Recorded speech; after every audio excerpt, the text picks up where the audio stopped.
Algumas pessoas dizem que os serafins são maiores porque eles são aqueles seres angelicais que estão na presença do trono de Deus. Mas a Bíblia fala que Lúcifer era acima de todos eles. Então, alguns afirmam que não havia nenhum outro tão poderoso quanto ele. Na rebelião, ele não levou nenhum serafim. O que ele levou? A ordem da criação de Deus, onde estão os anjos? Na ordem da criação das coisas, do universo? A Bíblia fala que quando Deus estava criando o universo, os anjos, que chamam de estrelas, lá no livro de Jó, cantavam, então, rejubilando. Eles já eram anteriores a isso. Tá. Anteriores a isso. Ou seja, Deus é eterno, sempre existiu, mas quando ele cria Entendi. Os anjos. Tá. E depois, então, vem a criação do universo. Agora, no momento em que eles caem, começa uma batalha do reino de Deus, que a Bíblia fala de império das trevas e reino do Filho do seu amor.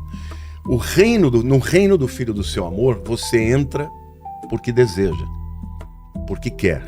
No império das trevas, você não tem opção. No reino do Filho, você é um súdito de coração. No império das trevas, você é um escravo de Satanás. Então, a Bíblia chama de império das trevas e reino do Filho do seu amor. Estes dois poderes antagônicos, eles lutam entre si. E vão lutar até o final dos tempos. E no final dos tempos, a gente sabe que Deus vai dar um basta, vai lançar Satanás no lago de fogo, onde ele vai estar para o resto da eternidade, assim como o anticristo, o falso profeta e todos os demônios. Aliás, a Bíblia diz que Deus não criou o inferno para os homens, mas criou para Satanás e para os seus demônios. Ele cria, então, a partir do momento que tem a queda dos anjos. Obviamente, ele já conhecia tudo isso, mas ele cria para um dia lançar no lago de fogo todos esses inimigos de Deus, né? Então, a guerra espiritual é assim. Agora, você fez uma pergunta boa, porque, na verdade, a hierarquia se mantém. E o poder e as habilidades e capacidades também se mantêm. Por exemplo, Lúcifer. Era um querubim. Ele era um querubim. No livro de Judas... Mas o querubim não é o mais poderoso na hierarquia, né? Então, querubins e serafins, alguns colocam os serafins acima, porque eles estão na... Olha lá. Os serafins são... Os 9 coros. Então isso daí na verdade é uma lista da Igreja Católica. Sei. E eu concordo com a maior parte disso, mas a questão, por exemplo, de serafins e querubins, a Bíblia não deixa claro quem é maior. Tá. Algumas pessoas dizem que os serafins são maiores porque eles são aqueles seres angelicais que estão na presença do trono de Deus. Eles têm 6 asas e 2 das asas cobrem os olhos. Para não ser fulminado? Não ser fulminado pela glória de Deus. Então, assim... De tão próximos. De tão próximos que eles estão. Por isso que alguns os colocam lá. Mas a Bíblia fala que Lúcifer era querubim. Acima de todos eles. Ele é um querubim. Então faz mais ele sentido. É o único que a Bíblia fala que é um querubim ungido. Existem outros querubins. O que quer dizer um querubim ungido? A unção significa... a palavra vem do hebraico de shemen, que significa óleo. Tá. Você derrama um óleo sobre a cabeça de um rei e dessa maneira você declara que ele é autorizado pelo Deus dos deuses para ser o rei da nação de Israel, por exemplo. Agora, isso significa o quê? Capacitado para uma obra específica. Qual era a obra de Lúcifer?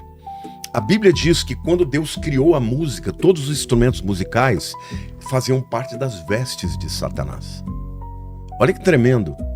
Ele era o líder da adoração no céu.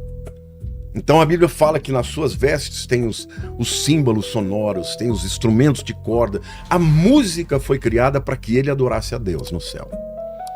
Então, alguns afirmam que não havia nenhum outro tão poderoso quanto ele, a ponto dele ter saído e levado tanta gente. Mas isso é discutível. Mas a É discutível? É discutível, porque nessa lista, por exemplo, os serafins estão acima. Nesse sentido. Porque, por exemplo, não sobre ele ter caído. Na rebelião, ele não levou nenhum serafim. O que ele levou? Levou querubins, levou principados. Ele é um querubim que foi, então não é impossível que ele tenha levado um outro querubim. A Bíblia não menciona isso, mas ele era um querubim. Mas principados e potestades ele levou com certeza. Então, quando você vê lá no livro de Judas, né, no versículo 9, capítulo 1, versículo 9, a gente chama de capítulo 1, mas na verdade só tem aquele capítulo 1, né? Diz que Satanás estava lutando com Miguel, o arcanjo Miguel, pelo corpo de Moisés.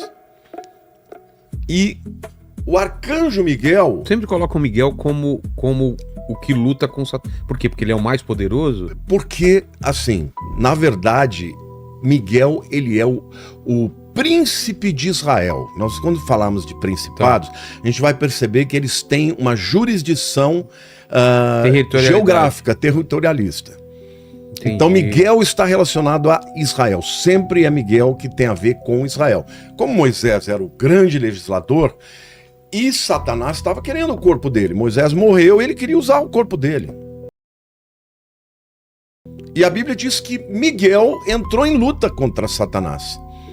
Mas a Bíblia diz que Miguel não ousou usar nenhum juízo difamatório contra Satanás. Ou seja, ele não foi na sua própria força. Ele disse, o Senhor te repreenda. Ou seja, aparentemente ali, Lúcifer é maior do que Miguel. É? É. Mais na força de cada um. Entendi. Mas Miguel, quando ele invoca a força de Deus, ele vence. Então naquela batalha, Miguel ganhou e não deixou Lúcifer levar o corpo de Moisés. Muitos acreditam que se ele levasse, ele ia fazer o povo idolatrar, ia fazer Moisés ressuscitar, fazer alguma coisa para que ele pudesse usar aquilo contra Deus, né? Enganasse o povo. Então, assim, na Bíblia, Satanás parece ser o mais poderoso, não só do império das trevas, mas de todos os seres que foram criados. Mas não é, vamos dizer assim, errada a interpretação de que serafins sejam maiores do que ele. Por quê? Porque eles estão na presença mais próxima. São tipos de características de poderes diferentes, né? Diferentes. É isso que a gente vai falar. Eu queria começar mostrando alguns textos da Bíblia que tem algumas listas. Por exemplo, em Colossenses 1,16, diz assim, pois nele, em Cristo, foram criadas todas as coisas, nos céus e sobre a terra, as visíveis e as invisíveis. Aí ele fala de tronos, soberanias, principados e potestades. Essa é uma primeira lista. O que são tronos? Tronos, literalmente, é um assento, né, em que a pessoa que está sentada nele tem autoridade para julgar, para administrar.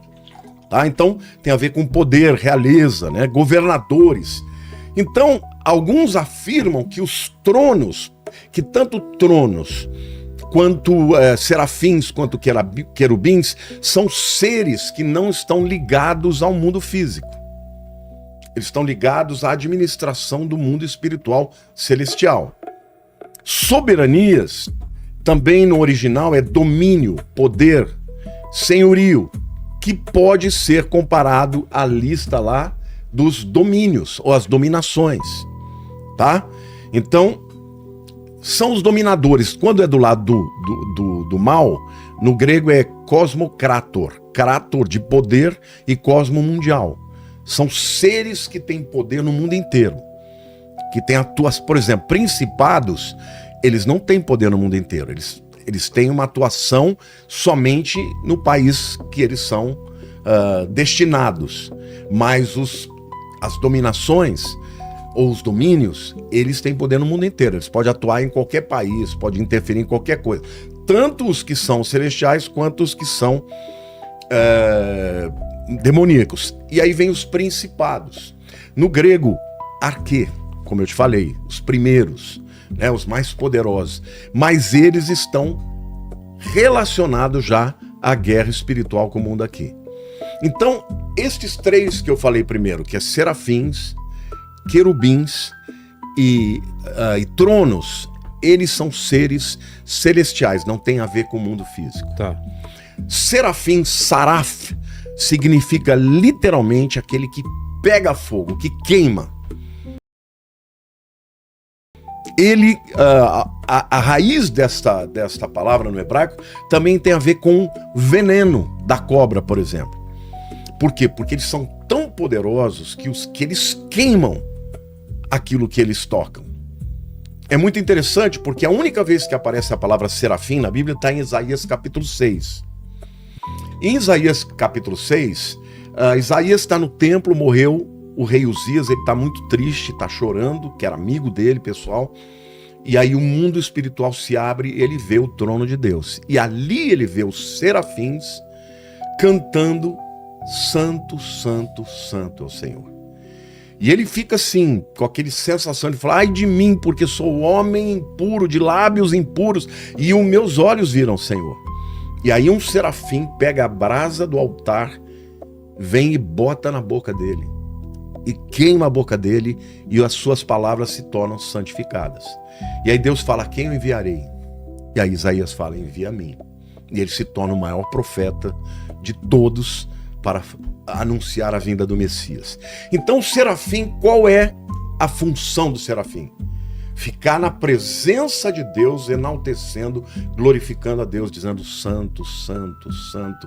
E eles são seres assim, extraordinários. Não sei se dá para mostrar aí, tem algumas fotos aí a respeito de serafins, que é muito interessante a descrição deles. Ah, é? É uma representação real, você tá falando? Em cima do que... Obviamente é uma imaginação a partir do texto, né? Mas a Bíblia fala que eles têm 6 asas, com 2 eles voam de um lado pro outro e tal, né? Consegue ver aí rapidamente? A única vez que eles aparecem está lá no Isaías capítulo 6. Alguns afirmam que eles são seres mais poderosos. Por quê? Porque eles estão mais próximos da glória. Olha isso. Porque ele tem muitos olhos para todo lado. Isso tem a ver com sabedoria. Eles têm 6 asas. Essa é uma das representações. Obviamente, quando você lê o Isaías, você fica imaginando como é que pode ser, né? Não é que eles tenham que ser assim, necessariamente, né? Depois vem potestades, que no grego é exousia. O que é exousia, potestade? Eu vou ler aqui a tradução do dicionário que diz: poder de escolher, liberdade de fazer como quer, autoridade, aquele que é dotado de poder para decidir, influência, direito, privilégio de reger ou governar. As potestades são seres espirituais que atuam em áreas específicas. Por exemplo, área sexual. Tá. Por exemplo, a área das mídias. Eles são seres que estão nas regiões celestiais, ou seja, nos ares, as potestades dos ares. Então eles atuam em áreas específicas e têm autoridade para fazer o que quer. São seres altamente poderosos para influenciar, para, por exemplo, dirigir nações para algumas áreas específicas. Por exemplo, fazer com que algumas nações se tornem tirânicas, comunistas, para fazer que outras nações se tornem democráticas, mas completamente voltadas para o dinheiro. Então são potestades, eles atuam livremente em áreas específicas. A segunda lista que eu acho muito interessante, que é uma das principais usadas, é de Efésios 6:2. E aí Paulo diz, a nossa luta não é contra a carne e o sangue, ou seja, não é o mundo físico, mas contra principados, potestades, dominadores ou dominações, né, deste mundo tenebroso, contra as forças espirituais do mal nas regiões celestes. O que é esse mundo tenebroso? Então, principados, quem são os principados? Do lado angelical, a gente tem Miguel, o príncipe de Israel. Agora, do mesmo jeito que tem Miguel para Israel, eu creio que cada nação tem um príncipe angelical para defendê-la. O Brasil tem um, os Estados Unidos tem outro, todos. Por que eu posso dizer isso? Porque do lado do mal também tem. Por exemplo, lá em Daniel capítulo 10, Daniel está orando por 21 dias. pedindo a Deus que Deus revele o que vai acontecer com o povo de Israel. A gente sabe que Daniel foi levado para a Babilônia, para o exílio da Babilônia, muito jovem, com uns 19 anos. E ele sabia, pela profecia de Jeremias, que o cativeiro ia durar 70 anos. Agora ele está com perto de 90 anos, ele falou, está acabando os 70 anos. Quando é que o Senhor vai nos libertar? E ele começa a orar, a jejuar por 21 dias, e de repente aparece um anjo, que muitos acreditam ser o anjo Gabriel. Porque isso aqui no capítulo 10, mas no 8, Gabriel se revela a ele para trazer uma mensagem. Então muitos acreditam... Gabriel foi que também revelou a Maria que Maria que ia receber Jesus. Gabriel revelou a Zacarias que ele ia ser o pai de João Batista. Ele é o maior de todos os mensageiros. Tá? Por isso que alguns o colocam no nível de principado. Bom, quando Gabriel chega, ele comenta uma coisa muito interessante. Olha, no dia que você começou a orar, ou seja, 21 dias atrás, eu parti. Só que o príncipe da Pérsia me impediu. Me resistiu. Olha, príncipe da Pérsia é um principado. Porque quem pode resistir um demônio anjo? Poderoso. Um demônio poderoso da Pérsia, ou seja, onde estava a área de jurisdição dele? Sei. Na Pérsia. Ele falou, o príncipe da Pérsia me resistiu. E aí eu clamei a Miguel, que veio e me ajudou. E aí eu consegui passar, ou seja, a guerra espiritual demorou 21 dias. E aí ele diz, depois do príncipe da Pérsia, virá o príncipe da Grécia. E eu vou contender com ele também. Então aqui no livro de Daniel, por uma razão dele estar contando o que aconteceu para Daniel, a gente descobriu, teologicamente falando, que existem principados que dominam países.